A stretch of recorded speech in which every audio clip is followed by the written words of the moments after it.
बिस्मिल्लाहिर्रहमानिर्रहीम। स्टूडेंट्स अस्सलाम वालेकुम। आज हम डिस्कस कर रहे हैं टॉर्क, जिसको मोमेंट ऑफ फोर्स भी कह देते हैं। फिजिकल डेफिनेशन इसकी क्या है? Turning effect of a force is called its moment और टॉर्क। बेटा टर्न का मतलब होता है घुमाना, इफेक्ट का मतलब होता है असर। टर्निंग इफेक्ट ऑफ फोर्स, घुमाने का असर, फोर्स के घुमाने के असर को हम टॉर्क का नाम दे देते हैं। कहने का मतलब यह है कि जब आप किसी बॉडी के ऊपर फोर्स लगाएं, उसके घुमाने के असर को हम टॉर्क का नाम दे देते हैं। और उसको सिंबॉलिकली हम ऐसे लिखते हैं, कैसे बोलते हैं? टॉ एक्सप्लेनेशन बाय एन एग्जाम्पल। उससे पहले इसकी छोटी छोटी टर्म्स हैं इस आर्टिकल को समझने के लिए। एक होता है बेटा पॉइंट ऑफ एक्शन। पॉइंट नुक्ते को कह देते हैं। एक्ट का मतलब अमल करना होता है। वो वाला नुक्ता जिसके ऊपर फोर्स एक्ट करती है उसको हम कह देते हैं पॉइंट ऑफ एक्शन। मसलन यहां पर ये एक नुक्ता है, ये एक नुक्ता है, यहां पर फोर्स एक्ट कर रही है, तो इस नुक्ते को हम कहेंगे पॉइंट ऑफ एक्शन। और एक होता है line of action. What is line of action? The line of action of force is the direction in which the force acts. आप बेटा ऐसे कह लें कि वो लाइन जिसके अलोंग, या फिर ये कह लें कि वो डायरेक्शन जिसके अलोंग फोर्स एक्ट कर रही है, उस लाइन को हम नाम दे देते हैं लाइन ऑफ एक्शन। मिसाल के तौर पर बेटा फोर्स यहां पर ऐसे एक्ट कर रही है, तो अब इस लाइन को हम नाम दे देते हैं line of action of force. ये ऐसे लग रही है, ये ऐसे लग रही है, ये ऐसे लग रही है, तो ये जो पेंसिल की लाइन है इसको हम कहेंगे, क्योंकि फोर्स इस डायरेक्शन में लग रही है ना, तो इसको हम कहेंगे line of action of force. और वो किसी भी डायरेक्शन में हो सकती है, वो ऐसे भी हो सकती है। क्या इसमें टॉर्क प्रोड्यूस हो रहा है, नहीं हो रहा है, ये तो एक बाद का मसला है ना। तो फिलहाल हम देख रहे हैं कि line of action of force क्या होती है। अब ये वाला पॉइंट जो है वो इसका क्या है? Line of action of force.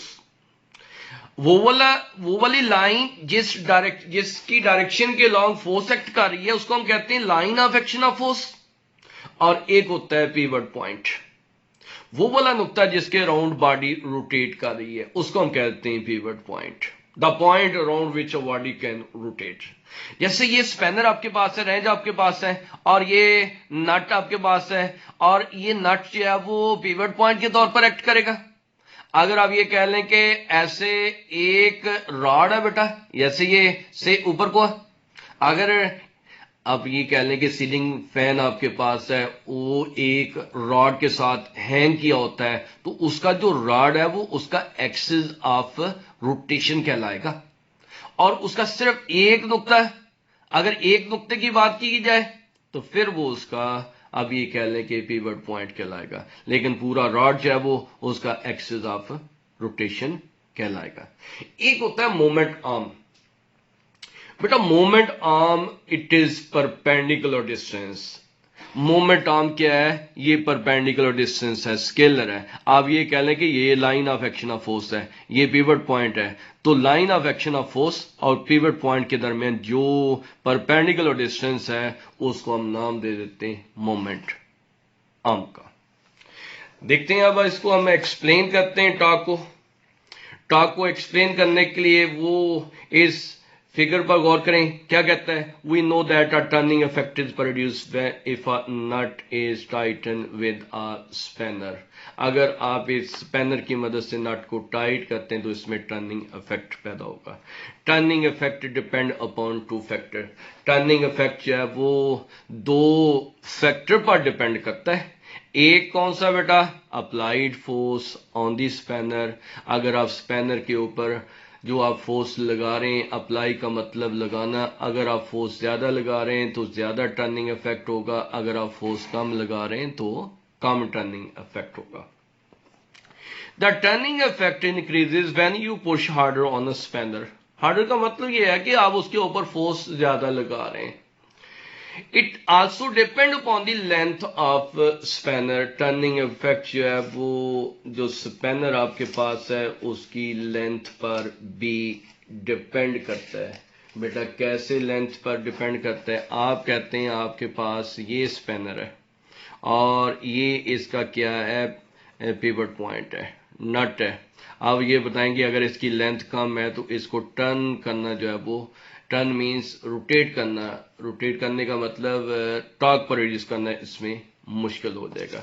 लेकिन अगर आप इस फिगर की बात करें तो बेटा इसमें turning effect as compare to previous figure ज्यादा आसान है, क्योंकि इसका हैंडल जो है वो ज्यादा लंबा है। और अगर आप इस पर गौर करें तो इस पर टर्निंग इफेक्ट और ज्यादा हो जाएगा, क्योंकि इसका हैंडल पहले से भी लेंथ वाइज ज्यादा है। इसका मतलब जितनी लेंथ ज्यादा होगी उतना टर्निंग इफेक्ट ज्यादा होगा, जितनी लेंथ कम होगी उतना टर्निंग इफेक्ट मींस टॉर्क कम होगा। It also depend upon the length of spanner.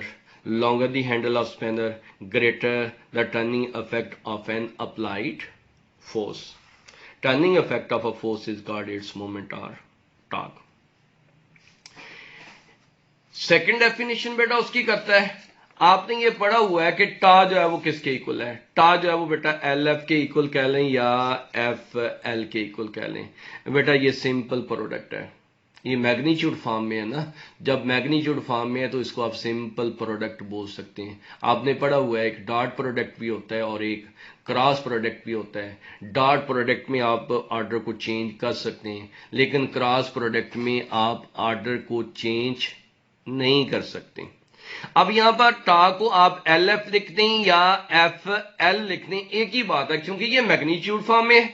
अब इसको यहां से डिफाइन करता है, इस मैथमेटिकल को थ्योरेटिकली एक्सप्लेन करता है। Magnitude of torque is define as, ये बेटा प्रोडक्ट है, प्रोडक्ट में डॉट नहीं कह सकते, यहां पर क्रॉस नहीं कह सकते, उसका मतलब सिंपल प्रोडक्ट है। Magnitude of torque is define as product of force and moment of, product of force and moment of. लेकिन बुक वाला तो ऐसे डेफिनेशन नहीं करता। बुक वाला क्या करता है, डेफिनेशन चेंज नहीं करता बल्कि थोड़ी सी वर्डिंग चेंज करता है। कैसे, इसको कहता है product of force and moment arm की बजाय मोमेंट आर्म की यहां पर साथ डेफिनेशन भी करता है product of force and perpendicular distance, क्योंकि मोमेंट आर्म क्या है, it is perpendicular distance between line of action of force and pivot point। तो यहां पर सिंपल कहने की बजाय product of force and moment arm, तो कैसे करता है जरा गौर करें बेटा। Magnitude of torque is defined as product of force and perpendicular distance from line of action of force to the pivot. अब पिवट पॉइंट क्या होता है, which is the point around which a body means यहां पर spanner है, rotates, वो वाला नुक्ता है जिसके अराउंड बॉडी रोटेट करती है, उसको हम नाम दे देते हैं, इस पॉइंट को यहां पर नाम क्या देंगे, पिवट पॉइंट का। अब यहां से लेकर यहां तक का फासला जिसको वो ओपी कहता है, ये उसका मोमेंट आर्म कहलाएगा। This distance OP is called moment arm, that is why moment arm आपके पास किसके इक्वल आ गया, ओपी कह लें या यहां पर एल से इसको रिप्रेजेंट करते हैं। तो फिर बेटा आपके पास the magnitude of torque is represented as torque is equal to L F कह लें या एफ एल कह लें। नोट की सूरत में ऑब्जेक्टिव लिखी है बेटा, यहां पर देखना जरा, यहां से अगर आप कहते हैं फोर्स यहां पर पॉइंट ओ पर लग रही है, जीरो पर लग रही है, तो यहां से लेकर यहां तक ये इसका क्या कहलाएगा, ये इसका परपेंडिकुलर डिस्टेंस है, ये इसका मोमेंट आर्म कहलाएगा। अगर फोर्स यहां पर लगे बेटा तो फिर मोमेंट आर्म पहले से क्या हो जाएगा, कम। अगर फोर्स यहां पर लगे, यहां पर इस पॉइंट पर लगे, तो मोमेंट आर्म पहले से भी कम हो जाएगा। अगर फोर्स यहां पर लग रही है, इसका मतलब इस डायरेक्शन में लग रही है, ऐसे मोमेंट आर्म पहले से भी कम हो जाते हैं। लेकिन अगर फोर्स यहां पर लग रही है, इसका मतलब क्या है, यानी कहने का मतलब ये है, देखें बेटा कि ये आपके पास फिगर है और यहां पर फोर्स एफ की बजाय यहां पर नहीं लगा रहे हैं, बल्कि आप फोर्स यहां पर लगा रहे हैं। अब अगर गौर करें तो line of action of force कहां से पास कर रहे हैं, पिवट पॉइंट में से पास कर रहे हैं। अब line of action of force और पिवट पॉइंट के दरमियान डिस्टेंस कितना है, 0। यहां पर डिस्टेंस है, लेकिन यहां पर डिस्टेंस मोमेंट आर्म कितना आ गया, जीरो आ गया। तो ये बेटा यहाँ पर दो ऑब्जेक्टिव फॉल कर रही हैं, बहुत ही अहम objective. When the line of action of force passes through a pivot point then its moment arm will be equal to zero.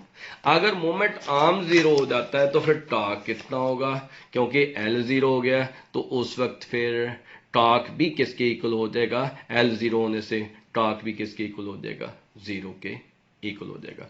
When the line of action of applied force, apply means लगाना, passes through a pivot point, the moment arm L is equal to zero and hence torque is also is equal to zero. Allah Hafiz.